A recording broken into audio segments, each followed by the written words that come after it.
నా ఉద్దేశం ఏంటంటే నీ పేరు వెనక డిగ్రీలు పెట్టుకోవటానికి నువ్వు చదవటం లేదు.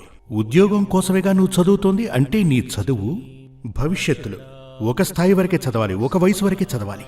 ఆ చదువు మరో రూపాన్ని ధరిస్తుంది, అంటే ఉద్యోగ రూపానికి మారుతుంది.